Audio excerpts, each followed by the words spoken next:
America மற்றும் Iran இடையிலான வரலாற்று சிறப்புமிக்க அமைதி ஒப்பந்தம் கையெழுத்தாகியுள்ள நிலையில் ஈரான் நாட்டின் உச்ச தலைவர் அயதுல்லா முஜ்தபா கமேனி வெளியிட்டுள்ள ஒரு செய்தி சர்வதேச அரங்கில் பெரும் விவாதத்தை கிளப்பியுள்ளது. அமெரிக்க அதிபர் டொனால்டு டிரம்ப் ஒருவித அவநம்பிக்கையான மற்றும் விரக்தியான சூழலில்தான் இந்த ஒப்பந்தத்திற்காக துடித்தார் என்று கமேனி பகிரங்கமாக குற்றம் சாட்டியுள்ளார். இந்த ஒப்பந்தத்தின் மீது தனக்கு தனிப்பட்ட முறையில் சில மாற்று கருத்துக்கள் இருந்த போதிலும் ஈரானிய மக்களின் உரிமைகள் மற்றும் எதிர்ப்பு முன்னணி எனப்படும் ரெசிஸ்டன்ட் ஃப்ரண்டின் நலன்கள் பாதுகாக்கப்படும் என அதிபர் மசூத் பெசாஸ்கியான் உறுதியளித்ததாலேயே இதற்கு அனுமதி வழங்கியதாக அவர் தெரிவித்துள்ளார். ஈரானிய மக்கள் மற்றும் உலக நாடுகள் அவருக்கு விடுத்துள்ள செய்தியில் ஈரானிய அதிகாரிகள் மிகுந்த நற்பெயர் மற்றும் கருணையுடன் இந்த அமைதி முயற்சியில் ஈடுபட்டதாக குறிப்பிட்டுள்ளார். ஆனால் அமெரிக்க அதிபர் டிரம்ப் இப்படியாவது இந்த ஒப்பந்தத்தை எட்ட வேண்டும் என்ற நோக்கில் தனது அதிகாரத்தை பயன்படுத்தி பல வழிகளில் அழுத்தங்களை கொடுத்ததாக அவர் அம்பலப்படுத்தியுள்ளார். இது ஒரு ராஜதந்திர வெற்றியை விட டிரம்பின் அரசியல் நெருக்கடிகளுக்கான தீர்வாகவே ஈரான் பார்க்கிறது. இருப்பினும் ஓர்முஸ் நீரிணை திறப்பு மற்றும் அமெரிக்காவின் கடற்படை முற்றுகை நீக்கும் போன்ற முக்கிய அம்சங்கள் ஈரானின் நலன் சார்ந்தவை என்பதால் இதற்கு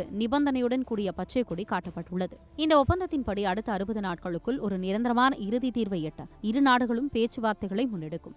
ஆனால் இந்த 60 நாள் காலகட்டத்தில் அமெரிக்கா ஒப்பந்த விதிகளை மீறி எல்லை மீறினார் ஈரான் இக்காரணம் கொண்டும் பணியாது என்று கமேனி எச்சரித்துள்ளார். எதிரி நாடுகளின் கருத்துகளுக்கு பணிந்து போவது இந்த ஒப்பந்தத்தின் நோக்கமல்ல என்று திட்டவட்டமாக கூறியுள்ள அவர் இது ஒரு ராஜதந்திர நகர்வுதானே தவிர அமெரிக்காவின் நிபந்தனைகளுக்கு அடிபணிந்த செயல் அல்ல என்பதை தெளிவுபடுத்தியுள்ளார். தற்போதைய நிலையில் ஒப்பந்தத்தில் கூறப்பட்டுள்ள நிபந்தனைகள் முறையாக நிறைவேற்றப்படுகிறதா என்பதை ஈரானிய தேசம் மிக தீவிரமாக கண்காணிக்கும் என்று கமேனி கூறியுள்ளார். ஒருபுறம் போர் பதற்றம் தணிந்திருப்பதை உலகம் வரவேற்றாலும் ஈரான் உச்ச தலைவரின் இந்த சீற்றமான பேச்சு வரும் நாட்களில் அமெரிக்காவுடன் பேச்சுவார்த்தை எவ்வளவு சவாலானதாக இருக்கும் என்பதை உணர்த்துகிறது. டிரம்பின் அமைதி முயற்சிக்கு ஈரான் தந்துள்ள இந்த நிபந்தனையுடன் கூடிய அனுமதி மத்திய கிழக்கு ஆசியாவின் அரசியலில் ஒரு புதிய அத்தியாயத்தை தொடங்கியுள்ளது என்பதில் ஐயமில்லை.